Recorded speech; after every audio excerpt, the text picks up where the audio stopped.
Oh, Jiten Kardom. Kardom. Hmm. Nang di hem situ manon. Di Fusida. Oh. Hmm. Di phone ay kalau bang ada putih sar. Hmm. Dak boka jan. Hmm. MLA lo. Hmm. Deputy Commissioner lo nona bang ke la Dr. Momin kaning di Hmm. mang humi mi si kar biara Hmm. tum Article 244 epen si ake mang lo tinta Hmm. tat pen daga cingki ke chan ilo ka song I avia phik ta ki bulo se ta nona bang ke Article 244A bang ke akenan sot ke avi o lampu taxi social media long patumi ningje ham si Jadi tume than bom lo National Party la BJP tum ke lage autonomous state ke wan thexia party ka lilo kuni tum than bom lo mati. mm Ke than bom manta rat tum bangre busiji. mm Mene BJP lang dun bom ben se autonomous state wan ji mine bose aning che the dun bom. Wala solam lo solam lo Dak CM tuliram rong hang adung dam bom se aning cepat he dun bom. mm Di teme je ratum sini ne je tuliram rong hang non BJP go BJP party andar si do bom lo polang si ratum sini ne. mm La si ni tum pu bom lo wan thak the do la tum ki athema tuliram Athema. jung lage wan thai kali party penang ji pot a party bang BJP pina. BJP pina kon de ratum non an ke chini pame puma pusini lima thalo Dr. Numol Momin ke MLA jongjong kali ya. Kali la solam lo. Lage inut dispur long tai si inut deputy speaker. Oi, la Dak itong karbiang long MLA to an. mm Rup Singh Teron puno, Dorsing mm Ronghang puno, Bitek mm Singh Leng puno, mm Nandita Garlo Sa puno, ala tupan mm ada lasi thi muchot lo. kalang lo Numol Momin bangke Dr. mm Numol Momin bangke asar lah. asara Lasi alang tum dak hangjo. Amala pu asar bangke autonomous state ke. Nang tuman ke nang itek thelu pu kaning je bangke hai. mm Lake clear picture lo clear BJP keempre ke hang long ke mm agenda awi ku bangke itum theklong dak lo. ahong Dasida karbiang long utun mas council itum pulo bang ci putim karbiang long pulo mm latum rat pan kapa manghu tik tik mati ha. mm Autonomous state ke tum hang bom nang po ku puman dedi. mm Sisi hang bom nang po plon te ke hang nang i bangke tulirang long hang pen lo ke Japon ni ke kalang lo open la si Japon nang po. La si Japon nang po ha Delhi tamil la si Japon nang po mm Delhi ke dam tamil la si hang po nang po rat pan ako rat pan ke hang pon reje kam ta wilu ngabilo alang si represent lo lah itum mm kar biang long 6-7 lakhs voters pan ke alang si represent lo kalang lo alang tum si dam nang po omor sing mm tiso mm MLA do an nami tam rap pong nang po tum dam Apolo nang po sar sita alang tum dam de sinon ke dam de mana mana akas kom tum pan nang ho kapre cultural society tum pan nang ho tum pan pang room po poisa pidun po ni kan sekwen Delhi toy po halas ka size klem ro lemro sa mi thang ke claim ni duty democratic long role responsibility mate basic responsibility mangke karbiang long termas council tum mangke che claim dekte derlo kalang lo sar non MLA bang flipo tum da che claim dekte derlo claim clay lalo la se pini bangke no mol momen la puson ning jedet pumasi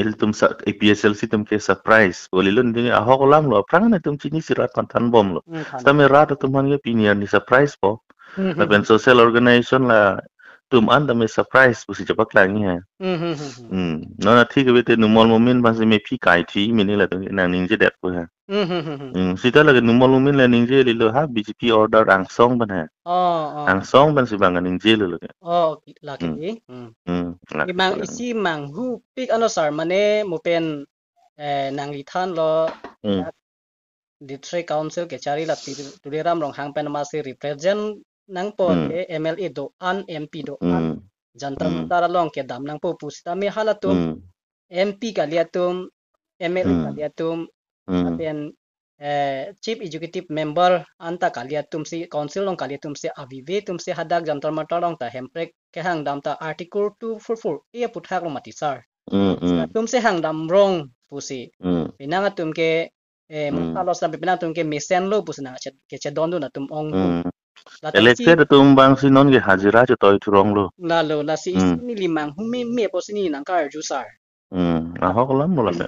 La pena ko isi hini abang ke non ke damtang tami jam hanse tum la pe hadak kar birichu mata pon dun lo hadak himon to he malong si labang so article 244 e puthak tami hala cabinet amay long chingwai ponang ji ladak pen se assembly long ponang ji po puthak ke dam anta article 244 e puthak lamai tisar ako hala kopilo ma ho hala omor sing ti sota MP ke thor ke article 244 a ke tingni ne lo pusi ganing je los tamin non sar dr mormin ka ke then nai lang alang to masara bang sinon bang ke article 244 a ke nanga ve lo pusi social media no ning je do mo simang hu me lo pusi ni nang kar ju ko pisi puji ma nang pakla ji ma pa lam sini nang kar ju sar Lala. Eli tum lo eli tum PSLC tum ke la bangke kamang hu lam mo pin la ha. Aprang man ni tum ke chini la ha. Asinon rat tum bang ke chini nang po. Bang ake thenai bang si ganing je lo. Asam long deputy speaker masih bang ganing je lo. La ke clear lo. Autonomous state mate article 244 agenda ke BJP long ke awi bang klang ang. Engke patumi pen tu vi pen antala bangso media pideta inut ta social organization atum la pen akapre hampa song ta me ing samri kachi ithak dona vi pin ti sala so puthak si ye posi la pusonu malaho mate Lasi la dapen antek klang dak lo kopi posi inut taning je dun hai bang wedet ma bang ke la BJP long arum si to dun trong lo la tu social organization do anda ha do dun trong son si do lo la sila so lama nganing je hai hidel lo autonomous state ki hang pu ke attack si che krong chot lo la tu na si non bang ke bang ning je de pi da ning je tu hai hidel lo the ma la tum si bang an ke thok chot ke la tum si bang an thok chom ma ti ma sila so bo se tum ning je hai hidel lo la si mang hu mi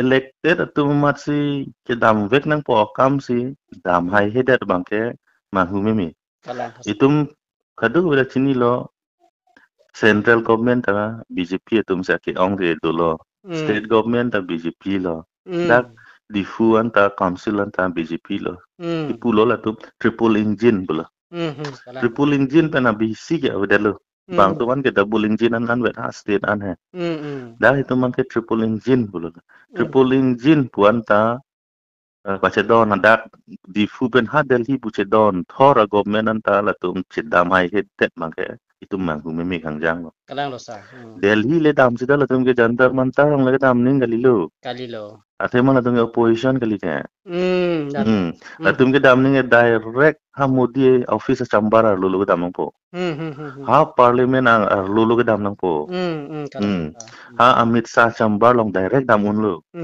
opposition kali mati appointment people mati ang alang tum ke ha Delhi dam po aiwai hem paisa dor de che kopine aski mapan paisa dor de che halai si hang dam chot mati hok we ke hang dam ning oton masjid ke hang dam ai de Modi ang no daning je dam ai de la hen lo la si ahok pe da hem pre ke hang ke latum ke towar long aja paknang cho cinema son ha drama si claim chot lo i hang wek ning athai alang tum ke claim wek ning athai ke dam ning bang ke pali le der lo la hen lo la Dr. Mumin alang la pukaning je puthak sita isi rara long alang non BJP sarkar long alang ke aket he nai puli putat cholo kadu we MP MLA pen na parta nilihin ben ge alang li phan me condemn lo inut alang li tame tribal leader Dr. Numol Mumit tame inut tribal leader si tame alang li pini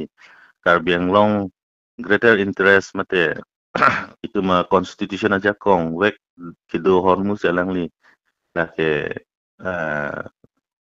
menisi underestimate alang kaning je bang hedi support bang ni li condemn lo lang phanta alang li tame autonomous state non mat grand wek nangi pus alang li kaning je ni bang lo kita alang li tame chief minister hala anti autonomous state Himanta Biswa Sarma ke anti autonomous state mati alang li be ki dun rong pot bang ke ni li alang li pan condemn lo nili labang so puthak anta nili nang liya ke thanta misena po masapo ratum kachini tu uja phana bangke ni lila bang soboy bangke ni paklang ponde ji sar chogi bo than dami